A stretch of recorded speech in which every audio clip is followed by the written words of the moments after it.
vemos el día miércoles, ¿verdad? Por favor, vuelvan a hacer este ejercicio, vuélvanlo a hacer, ¿verdad? Para que el link de la clase. Metodología. ¿Perdone? El link de asistencia. Noches, el link de asistencia, ¿qué rato lo mandé? De hoy vamos a comenzar. Ya vamos a verlo. Ahorita estoy compartiéndoles la pantalla.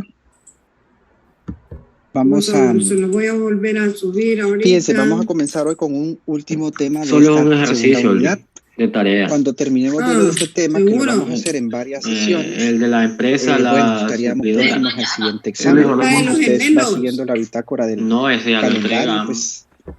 La semana del 15, pues estamos próximos. Lo entregamos, pero fue que nosotros lo hicimos y después usted lo corrigió.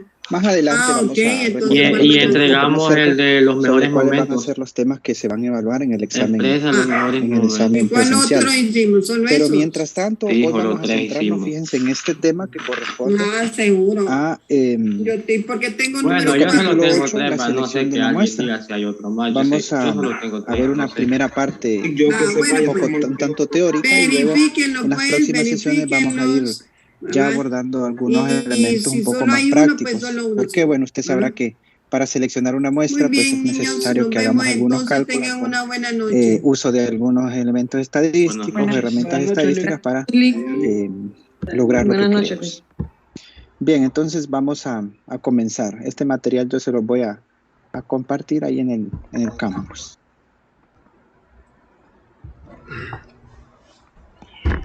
Bien, fíjense. Aquí vamos a tratar de aprender a identificar algunos elementos importantes del muestreo, por ejemplo, lo que es una población, lo que es una muestra. Vamos a establecer diferencias entre ambos términos. Vamos a identificar qué es una unidad de muestreo, una unidad de análisis, y luego más adelante vamos a hablar un poco sobre los distintos instrumentos que pueden ser útiles para aplicar hacia la recolección. ¿Qué significa eso? Bueno, que nosotros ya hemos definido en ese proceso cuantitativo, esos pasos que hemos estado viendo, ya hemos definido lo que es el diseño. Es decir, vamos bastante avanzados. Lo que sigue entonces, la siguiente etapa es definir y seleccionar una muestra de la cual nosotros vamos a recolectar la información ¿sobre qué? Pues sobre nuestras variables. Entonces, cuando yo le decía a usted desde el inicio que el investigador lo que hace es identificar las variables de su problema y lo que busca es medir y cuantificar esas variables. Entonces, aquí vamos hacia ese camino.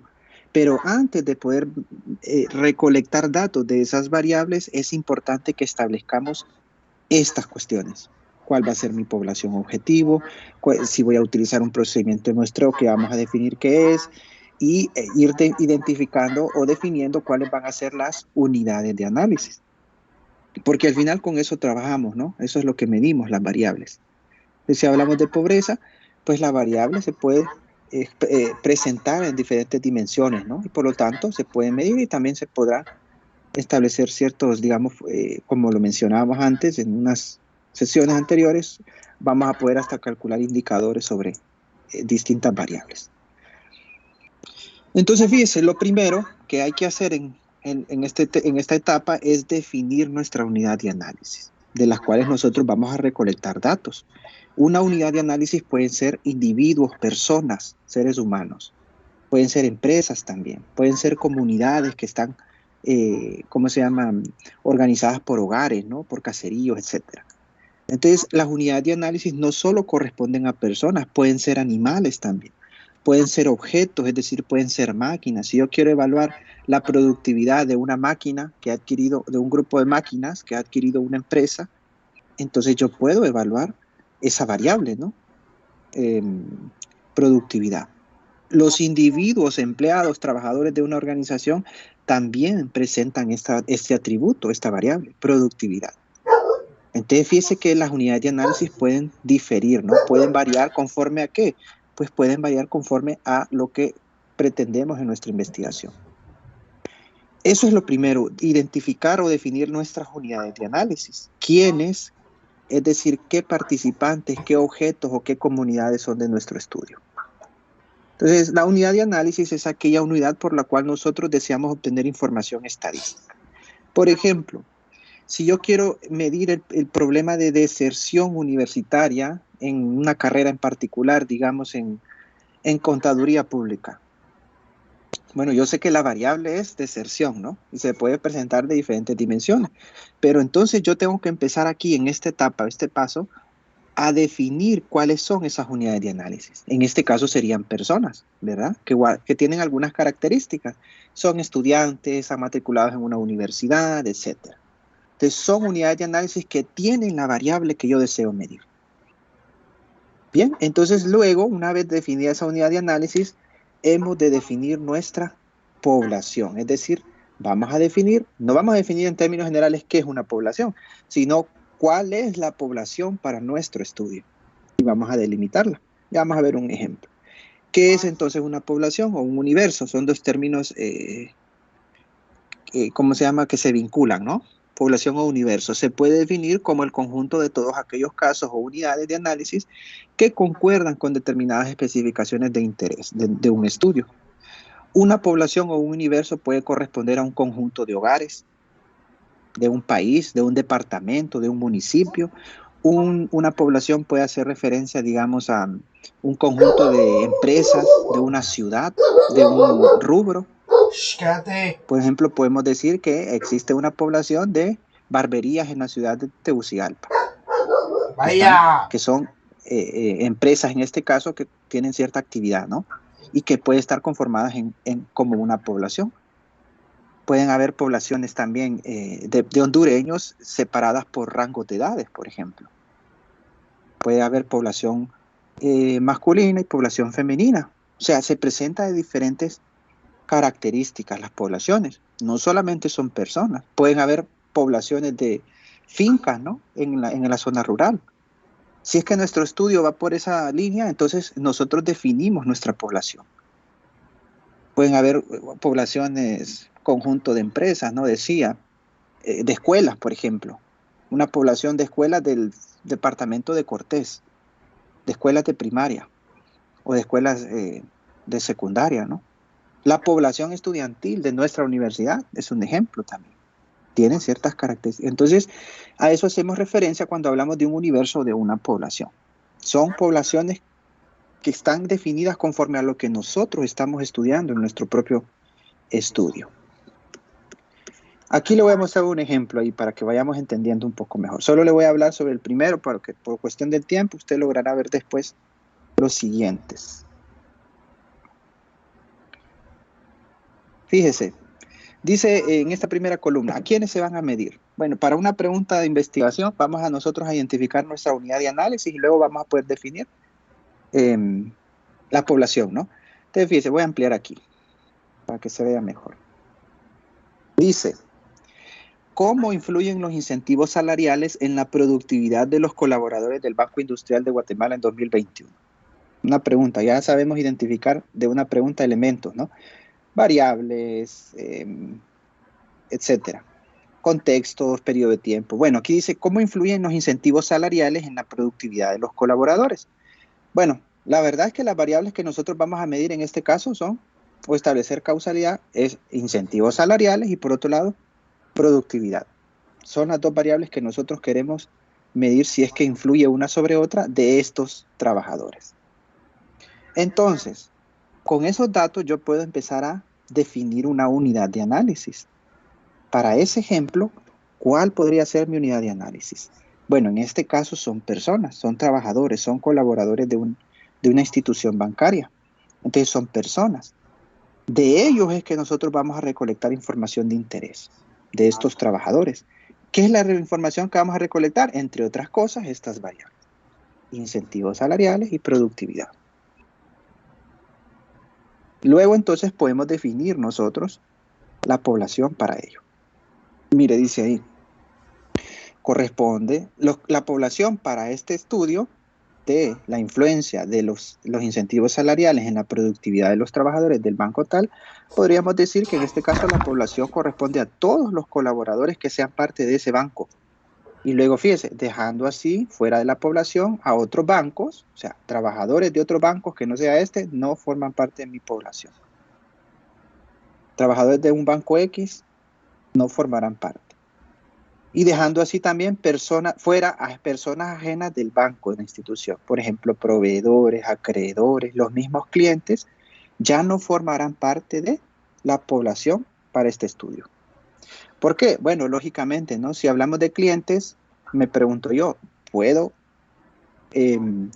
medir la variable que deseo medir en clientes? Por ejemplo, los incentivos salariales de los clientes de un banco industrial. Pues no, porque los clientes no obtienen un salario del banco, no, son clientes. Tampoco la productividad de los clientes de ese banco. No tienen esas características que yo deseo. Entonces yo descarto algunos elementos de mi población. Entonces nosotros como investigadores vamos delimitando cuál va a ser la población objetivo para luego posteriormente construir un instrumento y aplicar ese instrumento a esas unidades que conformarán la población. Bien, entonces ahí los otros ejemplos van en torno a ello también. Tenemos una pregunta y entonces identificamos nosotros, así rápido, ¿cuáles son las características sociodemográficas de los estudiantes de la UNA en Ciudad Universitaria que se han rezagado en su carrera universitaria? Queremos medir características de estudiantes de la UNA, especialmente de Ciudad Universitaria, que se han rezagado, es decir, se han retrasado en su carrera. Entonces yo, en este caso, sé que la unidad de análisis va a ser personas también, y en este caso van a ser estudiantes, ¿verdad? Estudiantes, no van a ser profesores, no van a ser empleados de servicio, no va a ser otros que no sean estudiantes, porque lo que yo quiero medir es rezago en su carrera. Entonces, ¿cómo podría definir la población? Pues en este caso dice a todos estudiantes de la UNA de reingreso, matriculados durante un periodo académico determinado. ¿Por qué de reingreso? No quedarían dentro de la población estudiantes de primer ingreso. Bueno, por la característica de la variable que deseo medir, ¿no? Que en este caso dice estudiantes que se han rezagado en su carrera universitaria. Los de primer ingreso no se han rezagado porque son primer ingreso. Entonces los de reingreso muy posiblemente ahí voy a encontrar en esas unidades de esa población la variable que yo deseo medir. Bien. Bueno, ahorita vimos entonces lo importante de definir una unidad de análisis y luego establecer cuál va a ser la población para nuestro estudio. Y ya hemos dicho entonces que nosotros estudiamos variables de poblaciones. Pero ¿qué pasa? Ya aterrizados en la práctica investigativa, no siempre nosotros vamos a tener la posibilidad de estudiar a toda una población. ¿Por qué? Bueno, porque generalmente necesitaríamos muchos recursos. Imagínense entonces que yo quiero estudiar, por ejemplo, los obstáculos a los que se enfrentan las empresas de, ¿cómo se llama? Del rubro de restaurantes. Empresas del rubro de restaurantes en la ciudad de Tegucigalpa. ¿Cuánta población de empresas de ese rubro podrán haber? Puede que el dato exista, el dato numérico, ¿no? Puede que no exista. Supongamos que es un dato bastante extenso. ¿Cuántas empresas de restaurante podrían existir en Tegucigalpa? No lo sé. Y supóngase usted que existan 20,000, ¿no? 50,000. Eso significa que yo tendría que ir con un instrumento, aplicarlo a 50,000 empresas que conforman esa población. Se vuelve una cuestión compleja, complicada y casi imposible. ¿Por qué? Porque necesitaríamos tiempo, recursos económicos, capital humano, aplicadores, etcétera, ¿no? 50,000, un ejemplo. Entonces, ¿qué pasa? Llegar a medir toda una población se vuelve casi imposible, se vuelve complejo.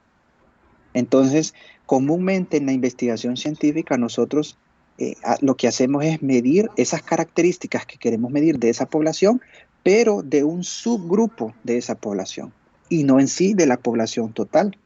A ese subgrupo, a ese subconjunto le llamamos la muestra.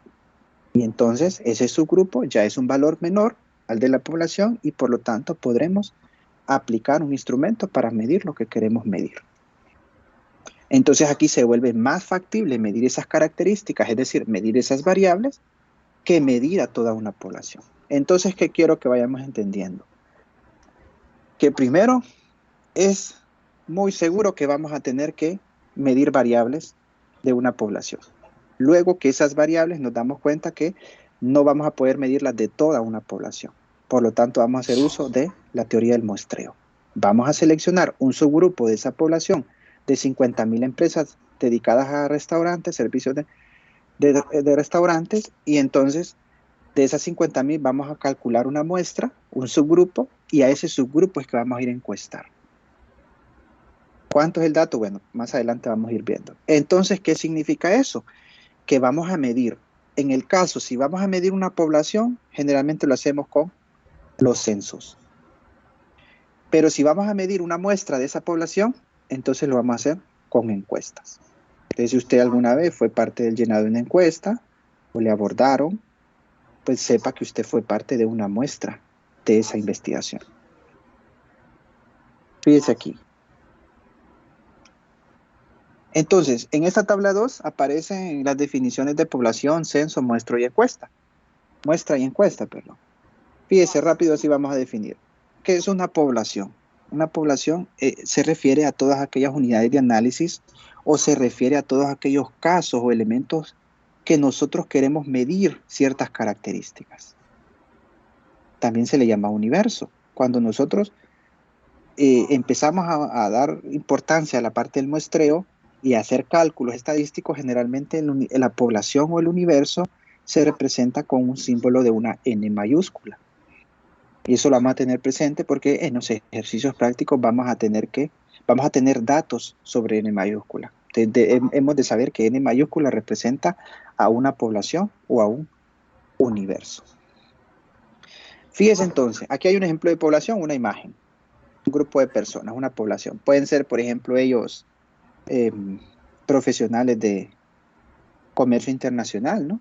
Y lo que yo quiero medir es condiciones laborales en las que están los profesionales de esa carrera. Entonces, son una población como tal.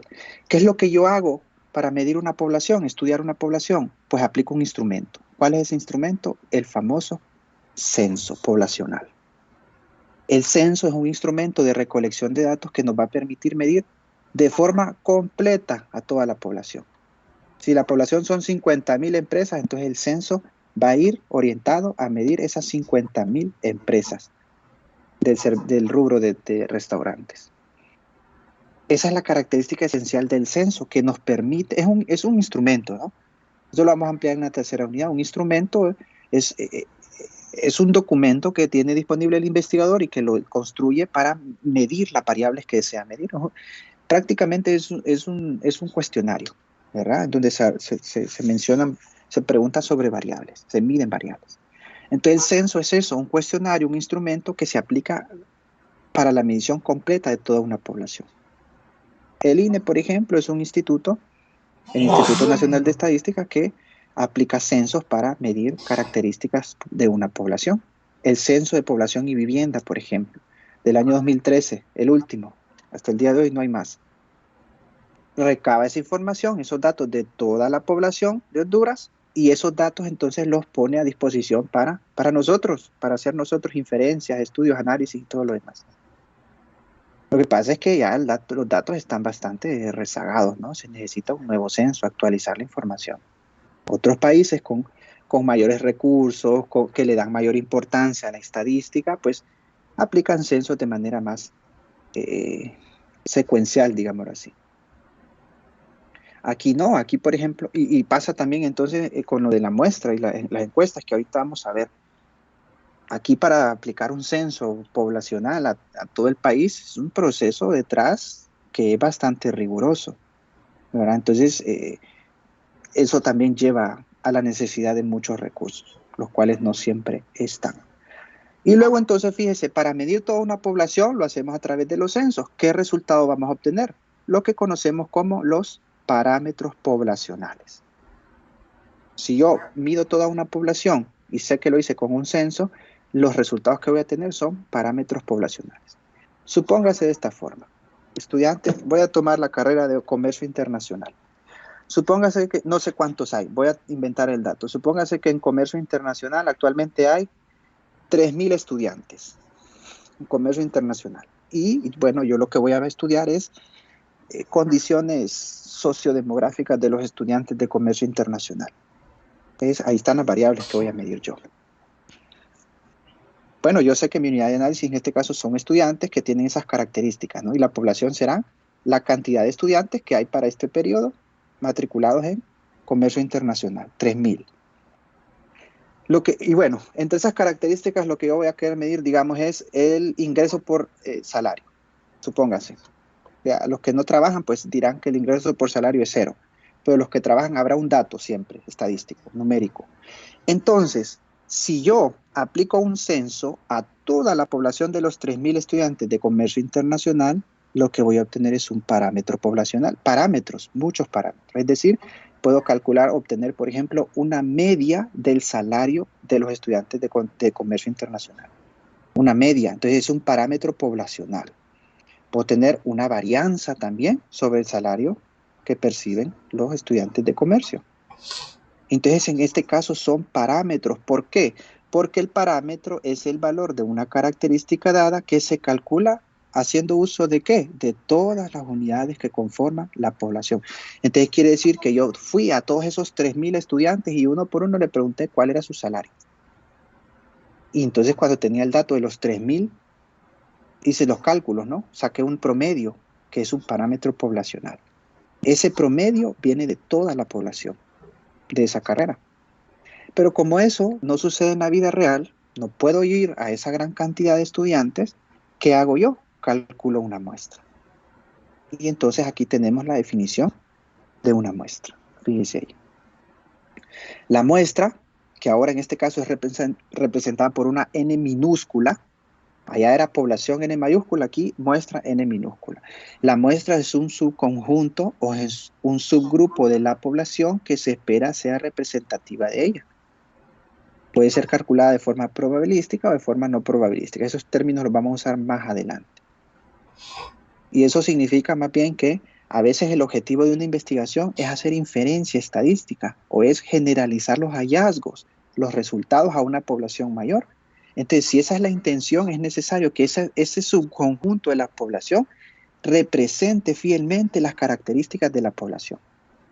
Entonces, fíjese, siguiendo el ejemplo, ya no puedo, sé que no puedo ir yo por X y motivos, razones, a censar esos 3.000 estudiantes de comercio. Entonces voy a hacer uso de la teoría del muestreo. Voy a calcular un subgrupo de esos 3.000. Y entonces supóngase, el dato ahorita lo voy a inventar, pero ya veremos más adelante que ese dato se calcula haciendo uso de fórmulas. Supóngase entonces que de esos 3.000 yo hice un cálculo de muestra y el resultado me dio 280. Entonces, eso me indica que ya no voy a ir a censar 3.000 estudiantes, sino que voy a ir a encuestar a 280 estudiantes de comercio internacional. La pregunta aquí sería entonces, ¿quiénes van a ser esos 280, esos 3.000? Antes sabía que eran todos los 3.000. Ahora son 280, pero no sé quiénes van a formar parte. Entonces a eso nos referimos cuando decimos que debe ser calculada de forma probabilística o de forma no probabilística. Más adelante lo vamos a ir entendiendo. Pero yo sé ahora que ya no voy a ir a 3.000, sino a 280. Y aquí hay una imagen para que usted pueda apreciar. De una población y un subgrupo, ¿no? Que es la muestra. Entonces, si sabemos que el subgrupo, si sabemos teóricamente que el subgrupo es una muestra, significa entonces que ese subgrupo en valores será menor a la población. Por eso, la muestra siempre es menor a la población. Y yo lo menciono esto porque ya cuando hacemos ejercicios prácticos, a veces lo que hacemos, lo hacemos de forma mecánica, sin entender lo que estamos calculando y sin entender el resultado. Entonces, a veces el resultado está erróneo, porque el resultado nos da un valor mayor al de la población, cuando debe ser un valor menor al de la población. O sea, 3.000 estudiantes de comercio, calculé una muestra que me fueron 280. Bien, entonces, cuando yo me doy cuenta de que no puedo ir a toda la población, voy a hacer el procedimiento de muestreo, y esa muestra, esos 280, van a ser medidos ¿con qué? Con este instrumento, la encuesta. La encuesta es la aplicación de un cuestionario a una muestra o subgrupo de la población. Su objetivo es recolectar datos de una parte de esas unidades de análisis que comprenden el universo a investigar. Volviendo al ejemplo del INE, bueno, el Instituto Nacional de Estadística también aplica encuestas. ¿A dónde? A la muestra de una población. La famosa encuesta de hogares es un ejemplo claro de esta cuestión. Ese documento, ese cuestionario es una encuesta que va dirigido ¿a quién? a hogares. Y esos hogares no son todos los hogares que hay en el país, sino a un subgrupo de hogares de esa población. Bueno, ese dato está ahí. De hecho, hay una pregunta en la guía de este tema que ustedes verán después, cuánto corresponde a los hogares de Honduras. Sería un dato interesante, ¿no? Según el INE, ¿cuántos hogares hay en el país? Ese dato por ahí está. Entonces, fíjese, la encuesta va dirigida a un subgrupo de la población. A esos 280 va a ir dirigida la encuesta, a esos 280 estudiantes de comercio internacional. ¿Sí? ¿Qué vamos a obtener? Sí. Adelante. Una consulta. Sí, disculpe, puedo hacer la verdad. Esas 280 personas, como esto, se haría una encuesta en la universidad, ¿verdad? Pero se estratificaría o de forma aleatoria se harían las encuestas para ese tipo de ejemplo, ¿verdad? Sí, sí, en su grupo. Yo, en mi punto de vista, yo lo que haría es estratificar, ya que dividirlos en los 280, 50 de primer ingreso, 100 de los que ya van a tercer año y el resto de personas de los que ya van a terminar su carrera. Muy bien, Alexis. Se me adelantó un poquito porque eso lo vamos a ver, que estamos en el punto. Teníamos una población de 3,000 estudiantes y luego calculamos una muestra de 280, decíamos, ¿verdad? Entonces luego Alexis se pregunta, ¿y esos 280 quiénes van a ser? Yo erróneamente puedo pensar, pues van a ser, no sé, los que yo conozca, no sé si conozca 280, van a ser amigos míos, compañeros míos, y así, ¿no? Pero la verdad es que hay un procedimiento probabilístico para elegir a esos 280. El compañero nos dijo, yo lo que haría es sacar 100 de primer ingreso, otros 100 que ya van por salir, y así, ¿no? Eso es estratificación, pero la estratificación se hace con base a unas variables. Vaya, supóngase, vamos a hacer el ejercicio aquí, el ejemplo. Supóngase que ustedes, supongamos que son 40 todavía, ustedes la sección de ahorita de las 8, supongan que son 40. Entonces, lo que yo quiero hacer como su profesor es digamos, calcular el salario promedio de todos los 40 de ustedes que trabajan. Entonces, ahí está mi variable. Yo sé que mi población son ustedes 40, pero yo sé que no puedo llegar a los 40 por esas razones que hablamos. Entonces, yo voy a calcular una muestra y son 8. Entonces, calculo una muestra y son 8. Eso significa que ya no voy a ir a todos los 40 a censarlos, sino que voy a ir a encuestar a 8 de ustedes. ¿Cómo sé yo quiénes van a ser esos 8? Puede que yo diga como investigador, esos 8 van a ser los que se sientan en la primera fila en el aula. O pueden ser los 8 que se sientan al final. O los 8 que se sientan a la parte de las ventanas del aula. Eso es un tipo de procedimiento no probabilístico, que se queda a criterio del investigador. Pero para elegir yo quiénes van a ser parte de esa muestra, si ustedes recuerdan, decíamos, debe ser representativa de la población. Entonces yo puedo decir, voy a estratificar esos 8. Esa muestra de 8, la voy a estratificar por carrera. Ahí está la variable estratificada. Lo que voy a decir es que esos 8 los voy a dividir por carrera. Uno va a ser de contaduría, otro va a ser de empresa, y así, ¿no? O lo puedo estratificar por sexo. Y voy a decir, voy a tener 2 grupos de esos 8. No necesariamente 4 y 4. Un grupo de varones y un grupo de mujeres. No necesariamente mitad y mitad, ¿no? 4 y 4, 8. Pero lo que yo hago es estratificar, como nos dijo el compañero. Generalmente estratificamos en relación a alguna variable que creemos que puede generar algunas diferencias significativas. Que más adelante lo vamos a ver mañana en la siguiente sesión de este mismo tema. Vamos a ver cómo yo puedo estratificar una muestra, ¿verdad? Pueden ser por esas variables que les mencioné. Entonces el compañero nos decía, de esos 3,000 ya no voy a ir a los 3,000, sino a los 280. Entonces yo puedo estratificar esos 280 de la muestra por alguna variable que yo creo que puede resultar de diferencias significativas. Puede ser por sexo, puede ser por edades, rango de edades, puedo estratificar por nivel, no es clasismo, ¿no? Sino que puedo estratificar por nivel socioeconómico, ¿no? Puedo estratificar también una muestra de una población por algunas características que más adelante vamos a ver y que les voy a mostrar. Pero fíjense aquí, estamos en el punto en el que calculamos una muestra y sabemos que a esa muestra le vamos a aplicar una encuesta. Y luego entonces los resultados que vamos a obtener de ese proceso es lo que conocemos como los estadísticos. Allá decíamos que eran los parámetros poblacionales. Aquí son los estadísticos muestrales. Entonces, volviendo al ejemplo aquel, de los, ¿cómo se llama? De los 280 estudiantes de comercio. Pues yo les apliqué una encuesta a los 280 y entonces ahora una variable que medí de ellos fue el salario. Les pregunté en alguna, valga la redundancia, en una pregunta, un ítem, les pregunté cuál era su salario laboral. Entonces yo puedo sacar un estadístico, por ejemplo, una media. Una media es un ejemplo de un estadístico. Cuando la media la calculé de esos 280 que forman parte de la muestra, entonces estoy calculando estimadores o estadísticos muestrales. Allá no, allá sacaba yo la media de todos los 3.000 de la población. Aquí estoy sacando la media de los 280 de la muestra. Entonces en este caso es un estadístico muestral o un estimador. Entonces fíjese, generalmente nosotros como acudimos a esta cuestión que les marco aquí, generalmente trabajamos con una muestra que represente la población y bueno, hemos de saber que vamos a vivir con un error y ese error deberá ser lo mínimo posible. Entonces lo que nosotros generalmente calculamos son estadísticos muestrales. ¿Qué significa eso?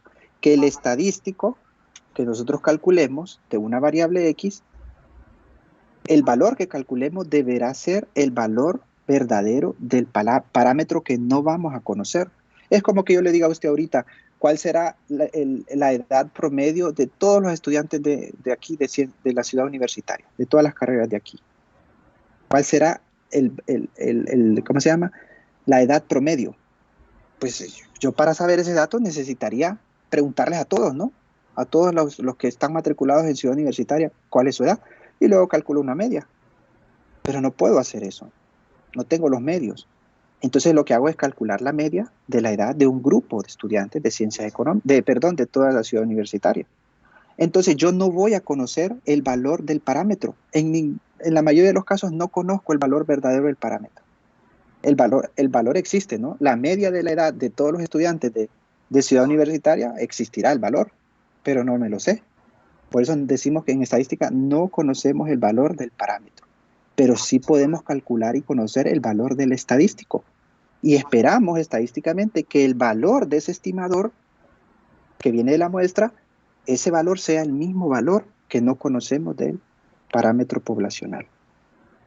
Pero eso lo podemos hacer solamente cuando elegimos esa muestra de 280 de forma probabilística. Es decir, le damos la oportunidad a todos esos 3.000 de que formen parte de los 280. ¿Verdad? Es decir, en términos más micro, para yo elegir esos 8 de ustedes que son 40, todos ustedes como 40 poblacional deben tener la misma probabilidad de ser seleccionados para una muestra de 8. Entonces el estudiante 1, el estudiante 2, el estudiante 3, hasta el estudiante 40 tuvieron la misma oportunidad de ser elegidos parte de esos 8 de la muestra. Solo que no se eligieron todos, ¿no? Sino los 8 nada más. Y conocemos la probabilidad de que cada uno de ustedes forme parte de esa muestra. Sabemos cuál es el valor numérico de esa probabilidad. A eso nos referimos cuando la muestra debe representar fielmente a las características de una población. ¿Por qué? Me voy a adelantar. Porque imagínense que yo digo, bueno, voy a necesitar 8 estudiantes de los 40. Bueno, voy a elegir los primeros 8 de la lista.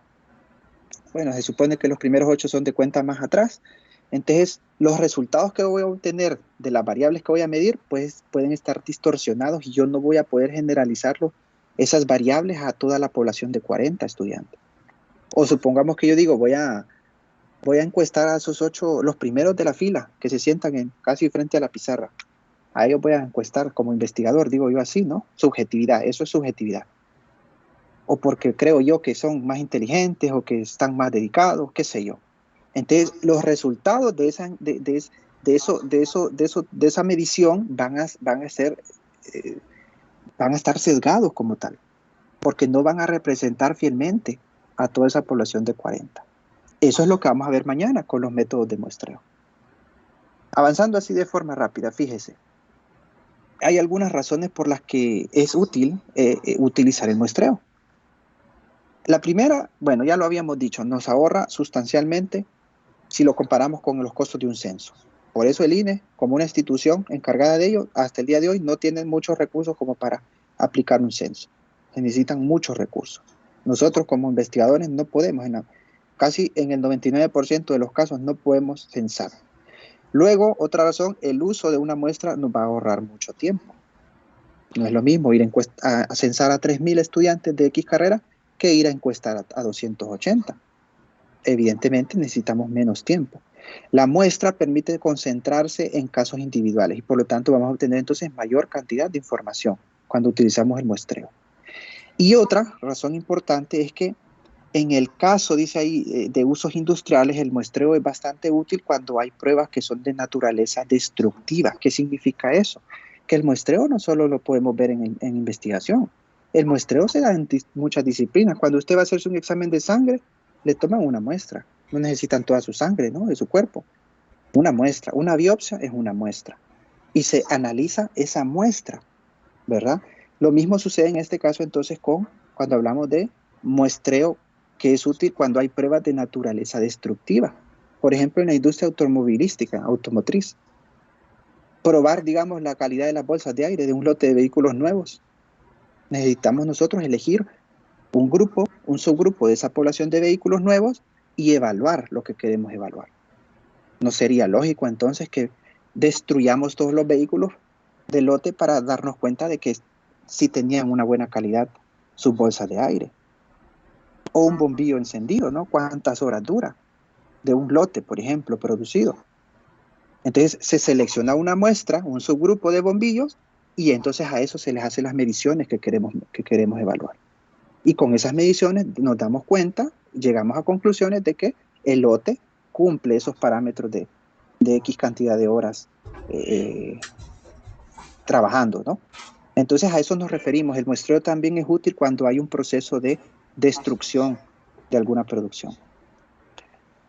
Bueno, entonces fíjense, como ya lo hemos venido diciendo, el muestreo va a funcionar de tal manera que al no poder nosotros medir a toda la población, podamos entonces seleccionar un subgrupo de esa población y medir esas características de ese subgrupo, esas variables, medir esos estadísticos, para luego entonces que esos valores reflejen el verdadero valor poblacional, es decir, el parámetro. Esto solamente lo hacemos por medio de lo que llamamos el muestreo probabilístico. Ese término probabilístico significa que vamos a dejar a la probabilidad la selección de esas unidades que conformarán la muestra. Esos 8 de esos 40 los dejo a lo aleatorio. ¿Y eso cómo lo vamos a hacer? A través de los métodos de muestreo que ahorita vamos a ver, bueno, que mañana vamos a mencionar. Entonces, fíjese, vamos a definir el muestreo, en este caso, como el proceso o aquella técnica que nos permite seleccionar una muestra a la que finalmente le vamos a aplicar un instrumento. ¿Cuál es ese instrumento? La encuesta. ¿Qué características? Y ya vamos a ir cerrando. ¿Qué características debe tener una muestra? Que bueno, con los datos lo que vamos a calcular son estadísticos y no parámetros. Son estadísticos o estimadores. Se desea que sea representativa de la población. Solo así vamos a poder generalizar nuestros resultados. Si nosotros hemos elegido como investigadores a nuestro criterio quienes formarán parte de una muestra, entonces ya no es probabilístico, ya no es representativa de la población, aunque todavía sigue siendo útil para investigaciones. Siempre se origina cierto grado de incertidumbre o de riesgo. Como no estamos midiendo a toda la población, sino que a un subgrupo que representa a esa población, entonces siempre vamos a tener que vivir con un poco de incertidumbre. Y nosotros vamos a tener que definir entonces un cierto nivel de confianza en no equivocarnos. Eso lo vamos a traducir a números en los ejercicios prácticos. Luego nos obliga a vivir con un error. También vamos a vivir con un error de muestreo, solo que vamos a poder reducir a lo mínimo posible ese error. Y la recolección se realiza a través de encuestas. Bueno, fíjese, nos vamos a quedar más o menos por aquí, solo vamos a hablar de algunos pasos y mañana vamos a continuar. Pasos para seguir y seleccionar una muestra. Y eso lo vamos a plasmar ya en la parte práctica. Primero, delimitar la población, lo primero que veníamos diciendo. Usted identifique su unidad de análisis y luego defina su población. Usted está haciendo investigación sobre problemas de trabajo infantil, entonces su población no van a ser trabajadores, ¿no?, de un rubro, ¿no?, trabajadores del sector maquila. sino que hay que definir concretamente la población en torno al problema que estamos tratando. Identificar el marco muestral. ¿Qué es eso del marco muestral? Bueno, generalmente el marco muestral corresponde a un listado de unidades de análisis. Y vaya, para el ejemplo que les decía, ustedes son los 40 de la población y yo lo que quiero es estudiar o medir el promedio de su salario. Y entonces ya tengo los 8. El marco muestral sería una lista de unidades de análisis. Es decir, mi lista de estudiantes, los 40. Ahí tengo información de todos, de las unidades de análisis. Hay marcos muestrales que son empresas, ¿no? Listas de empresas. Por ejemplo, ¿cómo se llama? El COEP o la Cámara de Comercio podrían ser instituciones que tengan esta información, un listado de empresas. El INE tiene un listado de hogares.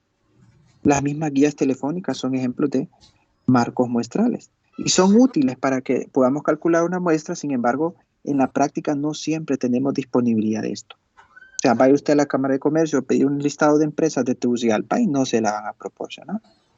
Porque ese listado de empresas tiene quién es el representante legal, tiene quién el contacto, el teléfono, la dirección, etcétera, ¿no? El RTN. Entonces, es información que se maneja como confidencial, digámoslo así. Pero bueno, si no lo tenemos, no hay problema. Podemos seguir a los siguientes pasos. Determinar el tamaño de la muestra, el tercero. ¿Cómo lo vamos a hacer? Pues a través de ciertas fórmulas que vamos a ver en los próximos días.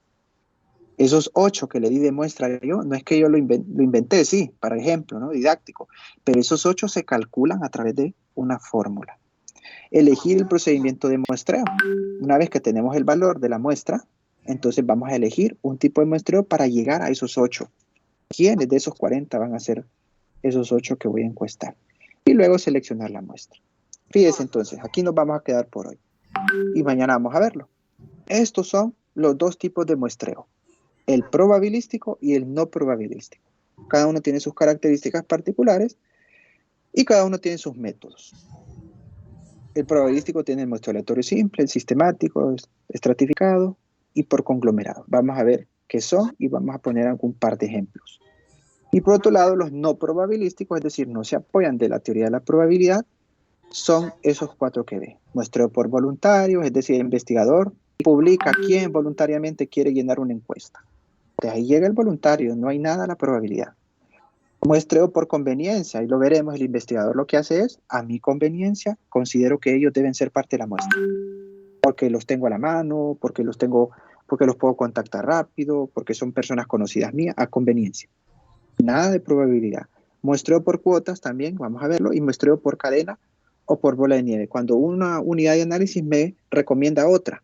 Ahí les vamos a dar algunos ejemplos. Entonces, toda esta parte derecha, este tipo de muestreo, pues no probabilístico, aunque también es importante en la investigación, porque a veces no vamos a tener posibilidad de utilizar totalmente la probabilidad, entonces el muestreo no probabilístico también va a ser importante. Bueno, nos vamos a quedar por aquí por hoy. No sé si alguien tendrá alguna duda o comentario, pues antes de cerrar sería bueno escuchar. Alexis. Sí, yo tengo una última duda, y quiero que usted me diga si sí o no.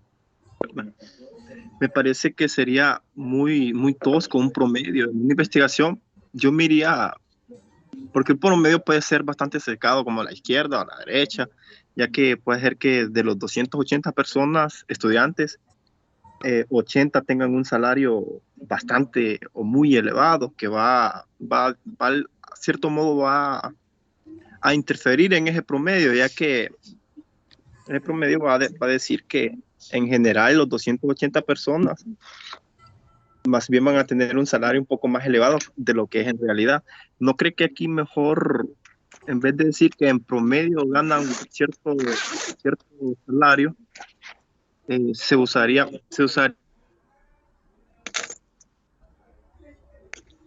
lo que es aquí una descripción a través de una curva de Lorenz y el coeficiente de Gini, e irlo detallando de forma más descriptiva, no tan en promedio, un solo dato, pues. Sí, se le fue un momento la voz, pero sí le agarré la idea. Bueno, de entrada es para ir entendiéndolo de forma sencilla, ¿verdad? Porque un promedio es apenas un ejemplo de un estimador que nosotros podemos calcular. Y bueno, y es cierto, y eso lo vamos a ver en la tercera unidad, Cuando yo, por ejemplo, calculo un promedio de una variable X, yo tengo que ver también los datos atípicos, ¿verdad? Eso sucede bastante y no tienden valga el doble de palabras, no llevan una distribución normal, ese tipo de variables de salario, ingresos, ¿no? Porque hay muchos casos o observaciones que son muy extremas o que están en los puntos o picos altos o que están en los puntos bajos. Entonces, bueno, ahorita yo no me metí a eso por la cuestión de que quiero que capten la idea de que un estimador puede ser cualquier cálculo que podemos hacer sobre una variable y que ese estimador viene de unidades que nos proporcionaron esa información, pero que son solo de la muestra. Entonces, sí, lo que sigue después de que nosotros calculemos esos estimadores es verificar cuando vaciamos una matriz de datos, de información, cuando venimos con el instrumento lleno, es como se llama, limpiar esa base de datos. La limpiamos porque evidentemente vamos a tener datos que son atípicos que nos van a perjudicar, en este caso, digamos, por ejemplo, el valor promedio, ¿no? Es como que la mayoría de esos encuestados le digan que ganan el salario mínimo y andan entre ese rango, ¿no? Una desviación bien corta, pero hay un dato que le dice que gana 70,000 empiras, o que hay un dato que esté más abajo, súper abajo, que apenas gana 1,000 empiras. O sea, son datos o puntos atípicos que uno debe ir procesando, ¿no? Que debe ir limpiando cuando viene de haber aplicado el instrumento. Ahorita nosotros todavía estamos en el punto de que vamos a identificar una muestra para que luego que tengamos el dato del valor de esa muestra, vamos a aplicar el instrumento de esa muestra. Y luego entonces cuando vengamos de aplicar el instrumento, lo que vamos a hacer es calcular todos esos estadígrafos, todas esas cosas que podemos calcular. Entonces, y claro, y vamos a ver en la tercera unidad, no lo vamos a mencionar mucho, pero sí vamos a ver que una vez que tenemos todos esos datos en bruto, tenemos que ver que para cada variable, esa variable tenga o siga una distribución normal. ¿Para qué? Para posteriormente, por ejemplo, hacer uso de la estadística inferencial, pruebas paramétricas, pruebas no. Entonces necesitamos cumplir algunos supuestos, ¿no? Que esa variable siga una tendencia normal, una distribución normal, y ahí es donde se menciona, o les mostraré yo, para que recuerden, porque yo sé que ustedes ya esto lo vieron, esa famosa campana de Gauss, ¿no? La campana de distribución que nos muestra cómo están distribuidas las observaciones de una variable, si están sesgadas o si no están sesgadas y hacia qué cola o extremo se encontrarán sesgadas. Entonces sí, claramente no solamente podemos calcular estadígrafos como lo mencionó Alexis, como el ejemplo que di, ¿no? Una varianza, una desviación de una variable. Claramente o evidentemente pueden haber muchos otros que podemos calcular. Y eso más adelante lo vamos a ir viendo ya en la parte de la tercera unidad sobre el análisis de los datos. ¿Entendió, Alexis? Y gracias por el comentario. Sí, entendido, Lee, gracias a usted también. Bien, a cerrar por hoy porque el tiempo se nos ha ido. Mañana vamos a continuar con este tema. Este material va a estar ya disponible para que lo vayan ustedes chequeando, ¿va? No sé si hay algo más por compartir. Recuerden que hoy todavía hay chance hasta las 11:59 para cargar la guía de hipótesis. Esa era para el domingo, pero pues se amplió un poco más para hoy. Entonces, si su grupo no lo ha hecho, pues todavía hay chance. Bueno, nos vamos entonces. Muy buenas noches a todos.